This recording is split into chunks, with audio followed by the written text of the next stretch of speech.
Hare Krishna. So I'd like to welcome everyone for the Sunday, I guess they call it Sunday lecture.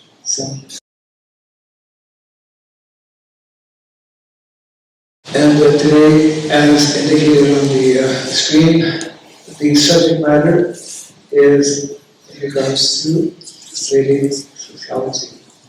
Actually, within our Iskcon society, we don't so often use the term Vedic sociology. I suppose once we understand a bit more about what is Vedic sociology, we will begin to utilize it more. But it is very essential for all of us, both individually and collectively as an international society. So naturally, within the short time that we have, 1 hour or so, maximum 1.5 hours, we will be having a kind of an overview of some of the basic ideas or concepts. There is a Varnashram college in the making. Actually, some of you may not know about it, not done so much publicity about it, but it deals a lot with Vedic sociology. As we will soon find out, Vedic sociology basically is referring to the traditional Vedic social ideal system, which is called Varnashram. We'll keep a little bit of time at the end of our presentation for any possible discussion or clarification. And we're trying to basically present what is Prabhupada's vision and mission in regards to society. Obviously, not only in regards to society, but in regards to all aspects of society, both what is called the material swadharma and our spiritual swadharma. If by chance during the presentation some of you want to get some clarification, we will we'll see how it goes, a few questions. But it might be better to wait till the end so that we have more continuity. And we have brought, I believe in the back, right, we have some literature, some books that deal with the subject matter. Okay, right here. So later on, not now, later on, the devotees can have it. Some of this will not be new to many of you. Some of it will be, whatever, I think it will be beneficial for all of us to try and focus on this theme of Vedic sociology. Yes. You're all familiar, of course, guys in Prabhupada Ki. Yeah. Not with Prabhupada, of course, we are familiar with Prabhupada, but with this particular model, simply, I think Prabhupada would say that our project, of course, is Krishna consciousness, and one very important aspect is that we learn to be self-sufficient by producing our own food, by producing our own clothes, whatever necessities that have. Prabhupada wanted to make our own clothes. Actually, this presentation in the context of what is taking place in the world today is very significant. Srila Prabhupada not only presented us with an alternative, philosophy of life, but Srila Prabhupada presented us and urged us to actually take up a different lifestyle, which is meant to be Vedic lifestyle. And that lifestyle for the vast majority of devotees, for the vast majority of people in society, including the vast majority of devotees, can better be seen in this picture, because Vedic culture is primarily, and this is absolutely essential for us to understand, primarily an agrarian-based culture. And because today modern day society is unaware of Vedic philosophy, modern day society, modern day leaders all over the world are going in the opposite direction. And being void of Vedic knowledge, being void of Vedic philosophy, they are introducing all kinds of now practices that are actually destroying individuals and society in general. The content of this presentation will explain what is sociology, what is, just briefly, Prabhupada's vision, Iskcon movements, something many devotees may be less familiar with, Chaturvidya, 4 sciences, 2 Shradharmas, important for us to understand, Varna selection, 7 education, both formal and non-formal, Varnashram college, its importance, and last but not least, Vaishnavas and Varnashram.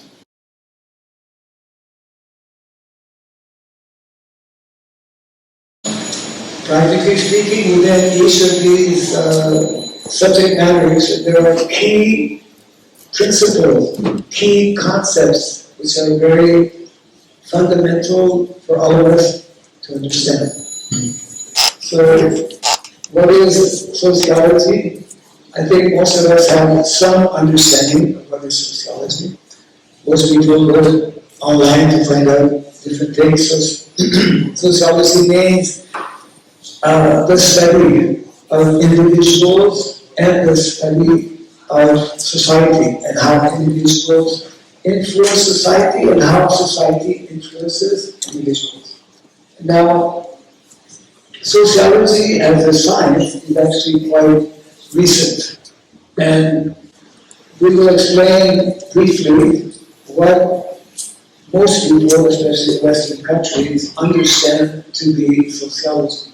And we will see in a few minutes how Western sociology is very different from Vedic sociology. Sociology as a science is only existing since the last few hundred years and connected with the French Revolution in Europe. And what is important for us to know, to understand, is that this whole transformation that took place, both in connection with the French Revolution in France and the Industrial Revolution in England, basically ended up putting into question the validity of religion and of leadership or traditional monarchy. This particular person, Auguste Comte, is credited for having invented or introduced sociology as we know it in the Western country. Because actually at that time, the church, which was very strong, and also monarchy, which was also very strong, and they were in many ways oppressing the people. So of course, from a Vedic point of view, church represents Brahmanas and monarchy represents Kshatriyas. And as a result, this is what the conclusion or focus has been, continues to be in the Western world, that we only accept as reality what we can see or what we can understand with our. So both sensory experience, protection, and logic or reason form the exclusive source of all certain knowledge. That's modern way of thinking. Of course, anyone who has read the Bhagavad Gita will know that there's a problem here. So, what is Vedic sociology? This is something that all of us, as devotees, as practitioners of Krishna consciousness, need to understand as thoroughly as possible. And of course, it is right there in the Bhagavad Gita, known to all of us, the very often quoted reference from the 4th chapter of the Bhagavad Gita, as Krishna explains about the Guna Karma Vibhagashaha. It's only when we read a book like Bhagavad Gita we come to know about the gunas, the modes of material nature, and it is those modes of material nature that influence one's character, whether falling in the category of Brahman, Kshatriya, Vaishya, Shudra. So that basic knowledge, of course, all of us, we've heard this we know about this basic understanding. We've heard this verse many, many times. But I would say that many of us have not deeply gone into the meaning and significance of this and other references in our Shastra. So now we go to what was Prabhupada's overall vision for introducing the mission of Lord Chaitanya. Of course, that is, we all know, summarized in the 7 purposes that Prabhupada gave to all of us, 7 purposes of Iskcon. And one aspect of that vision is in the following purport, that there should be a thorough overhauling of the social system and society should revert to the Vedic principle, that is, the 4 Varnas and 4 Ashramas. I'm sure the majority of the devotees have heard this or read it before. But what does that actually mean? And if we actually understand, then how to actually make it happen? Now the next slide is going to introduce something that I think many devotees may not have heard before. And to maybe prove the point, I would ask the following question. How many of you present are familiar with Srila Prabhupada's essay called Gita Nagari? Okay, I counted 4 hands. So I will not ask the second question, how many have read Gita Nagari? So Gita Nagari, for those who may not know, is an essay, I would say very important essay, written by our founder, Srila Prabhupada, way back in 1956, where it appeared in his BHAKTaFilms magazine. And these 4 movements, these are the terms given by Srila Prabhupada himself. Actually, he introduced these 4 movements. They are still existing today, but we are often not clearly understanding the link and the connection between them. So I'll just mention them. There's those who would like to have more details about this can actually go to the folio in the database, the folio. We can find this essay of Gita Nagari. And some of you may wonder why Gandhi's name is. It is also referred to as 4-4 Gandhi movement because it was in the context of Gandhiji having been assassinated, that Prabhupada had written that letter in 1949. You'll understand as we present. I am there adding this line, the complete mission, because unless we are familiar with these 4 movements and where we are meant to go and how the movement is meant to evolve, we will be missing the vision that Prabhupada had. Those are the 2 references. Both are actually in the folder, you can find out. And I invite you to do that because it's very revealing. I will first present the 4 movements in picture form to make it easier. Visual effect. So then you visualize it. Yeah. So this is the first of the 4 movements. What is happening here? Can anyone say? The word is chanting, right? So this is describing the first of the 4 movements. It's called Sankirtan movement. Prabhupada himself gave that name, Sankirtan movement.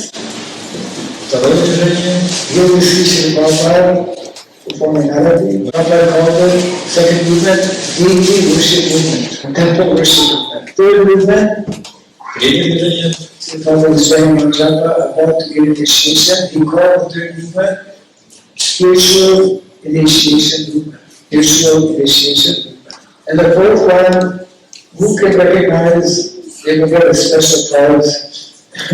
Where this was, where Prabhupada was sitting, it's not so easy. No. good shot. Ramadan on the between Mayapur and Kolkata south close to Ramadan, and he would, it was like an anchor rope, I think. And then this is actually New Nami Sharanya. Where is New Nami Sharanya? Hyderabad farm. Very important discourse, very important conversation between Sri Prabhupada and some of his senior disciples. Many of those have been, of course, recorded by our historical book and his diary. So to summarize, number one, Sankirtan movement means the holy name and books. Books of the holy name and the Brihat Vrindavan. And that remains most important for all of us all over the world, book distribution. Temple worship movement, opening temples, establishing, installing meetings, worshiping. And the third, spiritual initiation movement, we mentioned, training individuals is equivalent to what we have in our society today, what we call congregation preaching. Bhakti Raghava, youth preaching, life membership, different congregations, scientific preaching, the scientists, these are all connected with congregation, where individuals can be trained, be educated in the science of Krishna consciousness. And the fourth one, I forgot to mention actually, so it's probably good in one sense because it needs a little bit of explanation, but this is the name that Prabhupada gave to the first movement, classless society movement. How do you know what classes? But actually, Prabhupada, he called this classless society movement, explaining that this means we have 4 social divisions and 4 spiritual divisions, but everyone is a devotee of Krishna.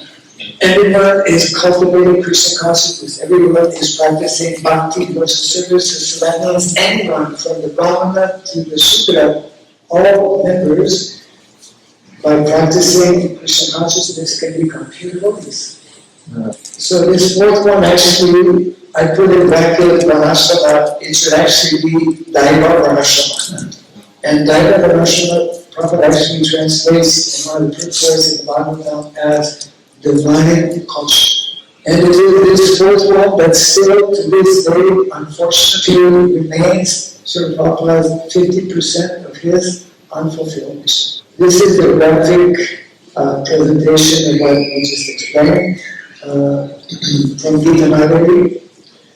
Beginning from the center, it begins with Sankirtan, then expands to temple worship, further expands to spiritual initiation, and at last, 2 classes. Yes. And within our Iskcon society today, it is basically the same.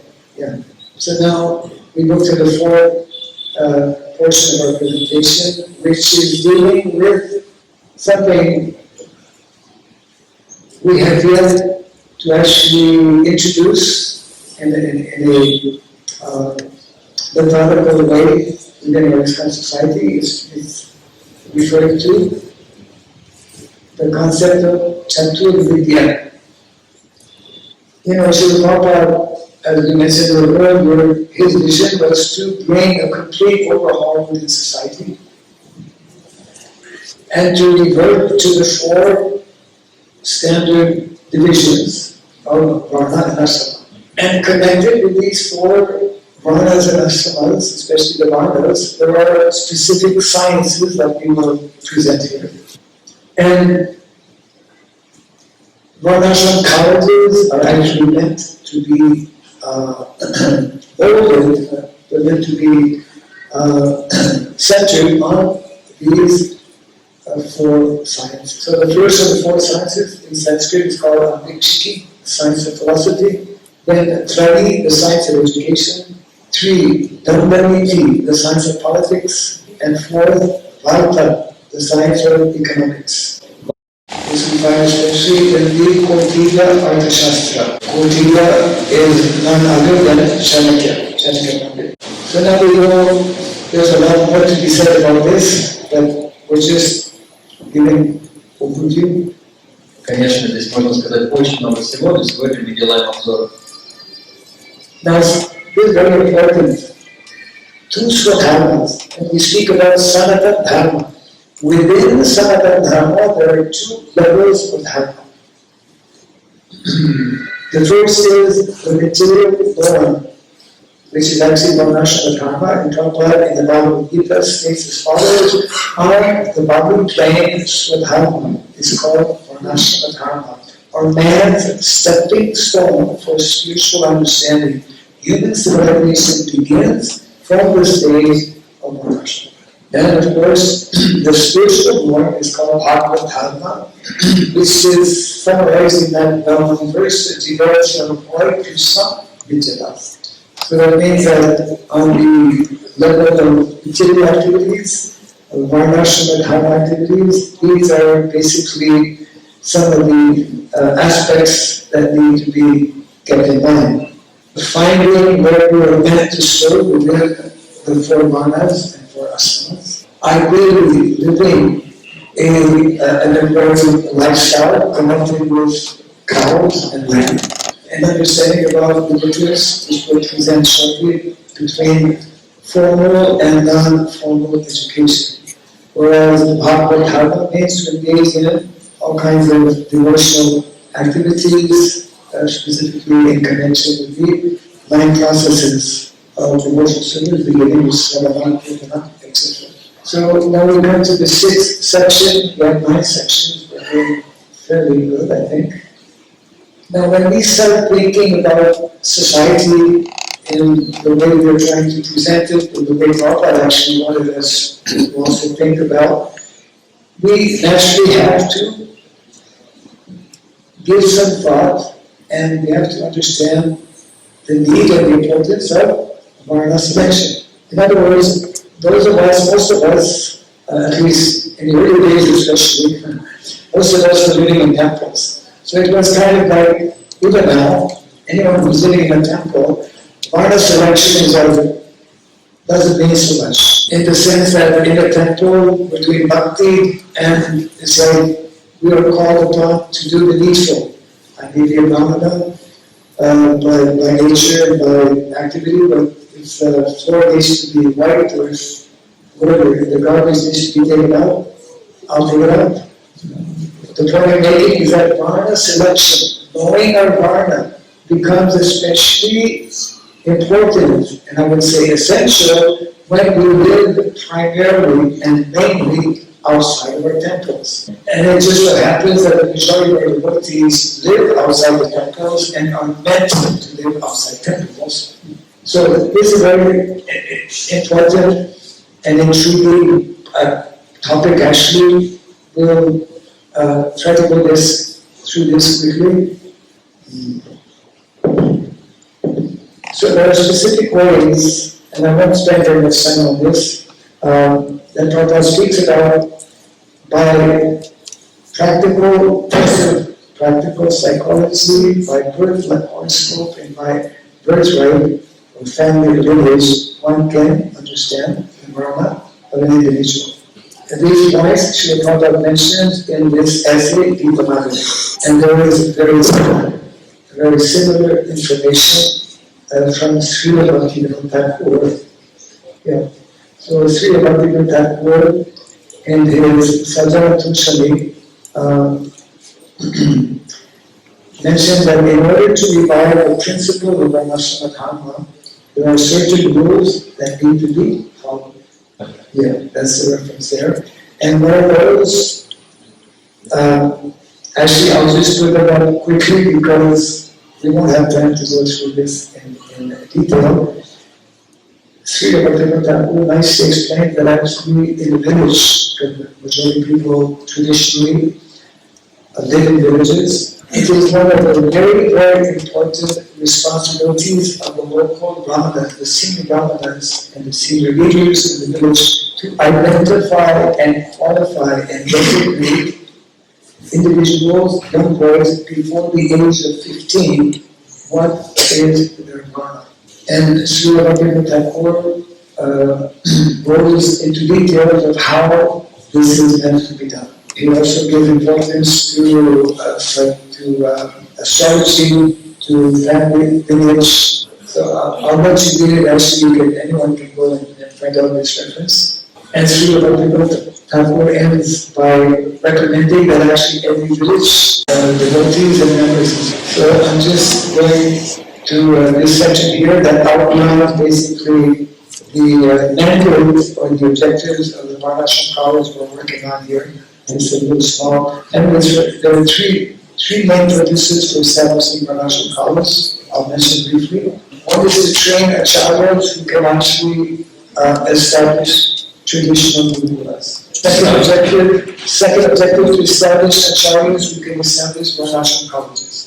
And the third objective is to train, educate acharyas, leaders who will know how to establish communities, specifically traditional villages, Vedic villages. Each one of these actually deserves a lot more time than we have now to discuss.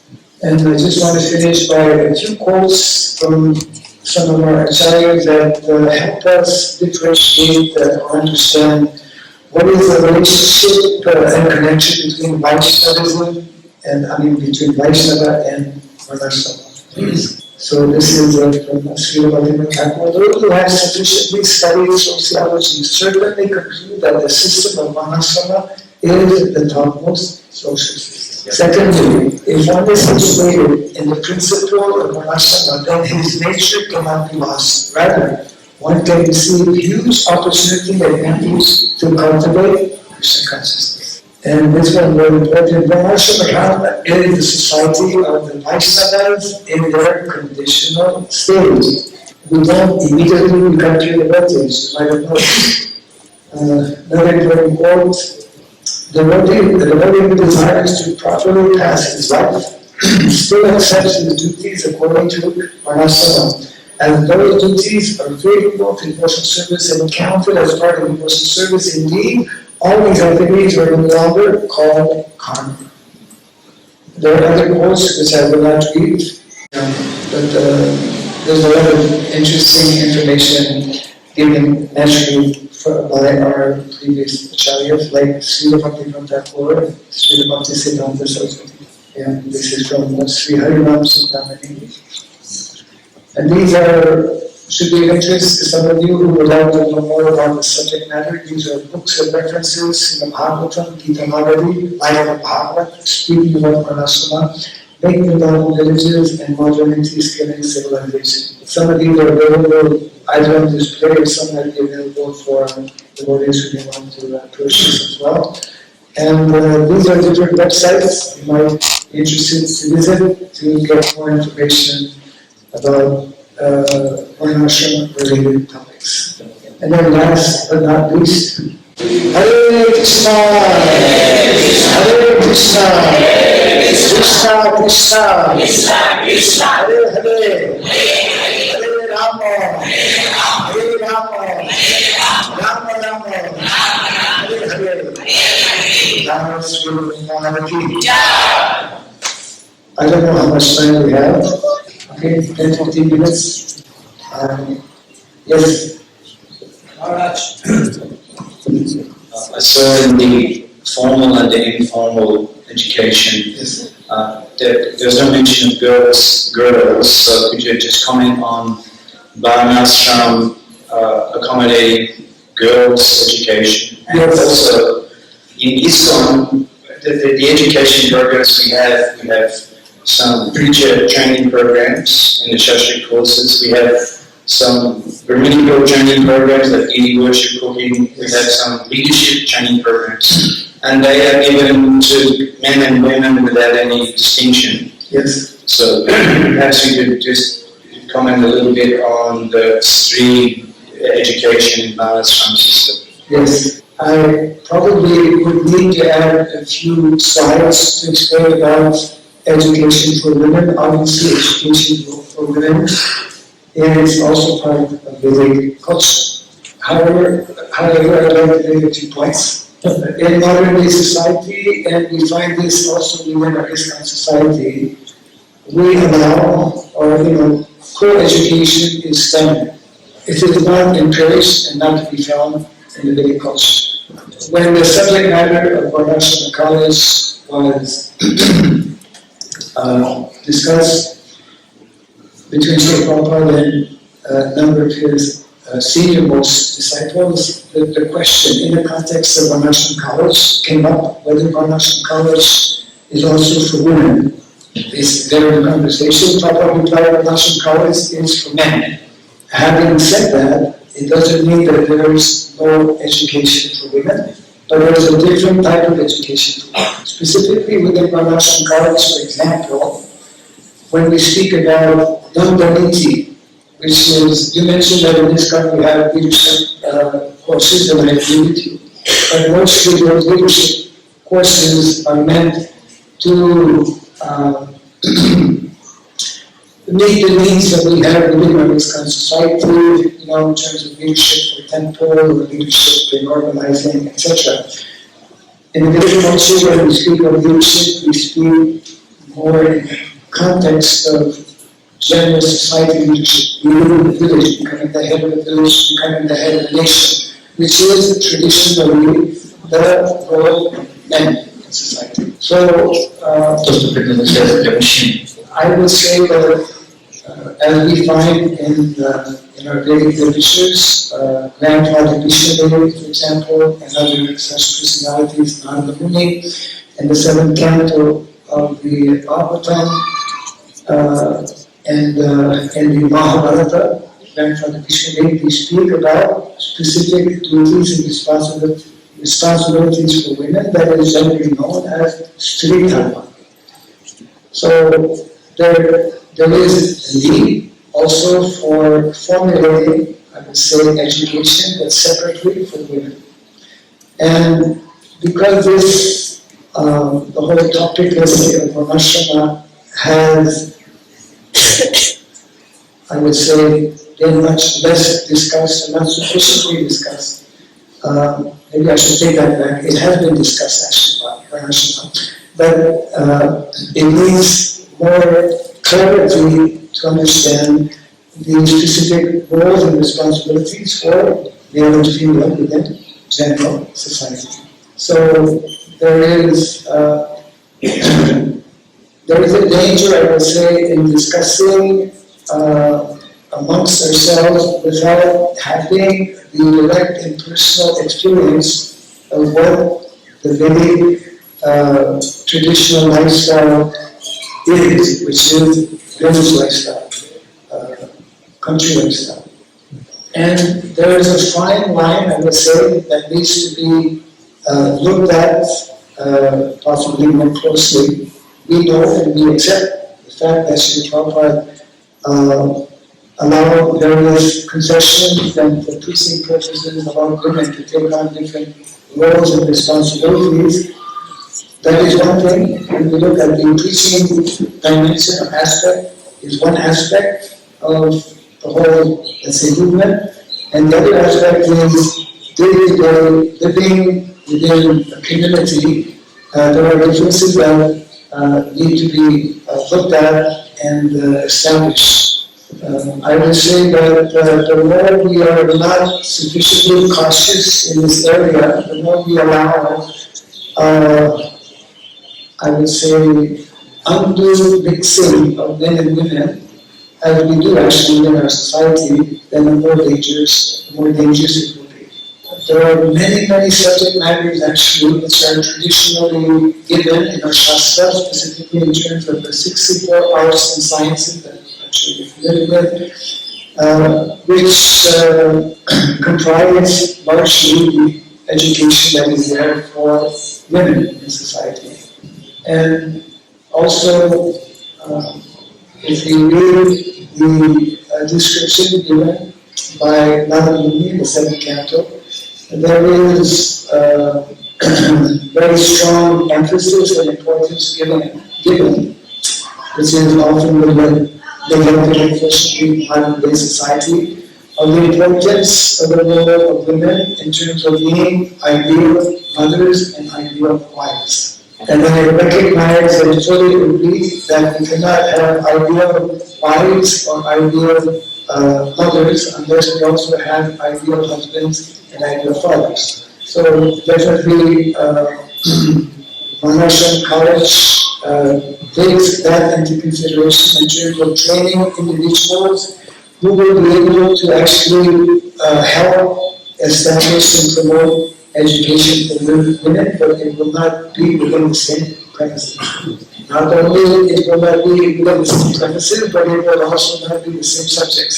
Largely, some subjects may be the same, but largely it will be of a different type of education. And one last point that I will make is that a lot of this we cannot properly or fully understand unless we actually lived for some time or had the experience of village life. It's one thing to discuss philosophy, sitting behind a desk or behind a computer. Very different than when you're living out in a village, interacting with people, and having that kind of experience, which most of us, many of us, I would say most of us, don't have. And therefore, it can be, as it is now, very difficult for us to really grasp and understand what is meant to be ideal to address the needs of both men and women, actually, in our society. Modern day society has become so liberal that it allows, as we know, so much of free mixing between men and women, which we are, taught in our Vedic culture that this is very dangerous. The actual standard, and I think all of us have read it and know it, the actual standard is that women are meant to be instructed by their husband, by their parents, or by their elderly sons. As soon as we allow women to be instructed by unknown persons on a one-to-one basis, this is dangerous. Obviously, it's a very important point. I'm happy you asked the question. I will definitely add a few slides so that it doesn't come across as if we don't address that need for women. Well, Bhagavatam says, Canto 7, Chapter 11, perfect society for social divisions, perfect society for spiritual divisions. Varnashram is a perfect system. It is given by Krishna. It is not man-made. It is an eternal system. It becomes imperfect because of maluse of those who are meant to take up different responsibilities due to various factors are not up to the standard. But the system of Varna and Ashrama is the perfect system given to us by the Lord for facilitating, the main purpose actually of Varnashram Dharma is to facilitate our advancement in Krishna consciousness. Of course, when they say, well, there's nothing perfect in the material world, in one sense that is true. But when we utilize the system of Varnashram as intended by our acharyas in terms of Daiva Varnashram makes it perfect. Because that Daiva Varnashram means it is the right culture, which is above the material platform. And then when it is misused, it becomes Asuric Varnashram. That is imperfect. One of the quotes we were sharing from Srila Bhakti was that when the members of the Varnashram system perform their activities in terms of devotional service offered to Krishna, there is no karma. That those activities become transcendental. In the spiritual world, the modes of materialization are there, so we don't have what we have here. But the activities are all based on different relationships. Well, Krishna is a common life.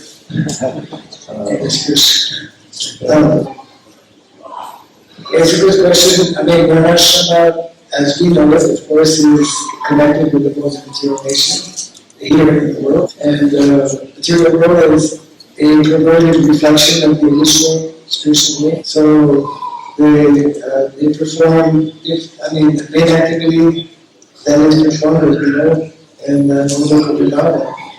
There are the activities that Krishna performs in Vrindavan. So those are Vaishnava activities. It's a different type of situation in the spiritual world. There is no real Kshatriyas in the spiritual world. Everything is transcending actually the system of people here. I guess we'll find out more about it when we go there. Yes. Or maybe something within there. Maharaj, in Iskcon, the training programs that we provide, they all require registration, where the students have to pay registration fees. Even in our BHAKTAfilms Gurukul Academy, which is the closest thing to a Vedic education, also there's quite significant fees that the students. And what are your comments on that? That should not be one of the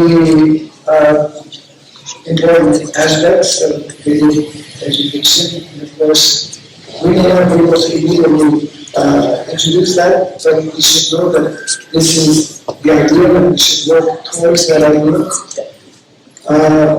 Education in the Vedic culture is meant to be free for students, and the teachers are meant to be actual brahmanas who don't receive a salary. That doesn't mean that they're not provided for, but this is a very important topic actually, because within our Iskcon society, we are meant to train individuals as brahmanas, but we're also meant to train our rank and file devotees as individuals who understand the need and the importance to support the Brahma. 3 years ago, we started VCO, means Varnashram College Online, and we didn't charge, and we're still not charging, and we are rather educating or informing those students to the whole aspect of Dakshi, which is the traditional Vedic way of reciprocating with those who are teaching us. So we have challenges definitely, and again, I would say that a lot of this we cannot understand unless we take up this most important aspect of Prabhupada's mission to actually establish communities that are dependent on nature, depending on cows and the land, because that is the meaning or the definition of agrarian society. And as long as we are not understanding this, as long as we're not doing this, then we will have, I would say, great difficulties to really work out what is Varnashram, what is meant to be Vedic education in its ideal form. I agree, it's not obvious how to go from where we are now to what is meant to be the ideal, but I don't see very much even discussion as to what steps we could take or should take to go in that direction. So thank you all very much. I think our time has come to an end. That's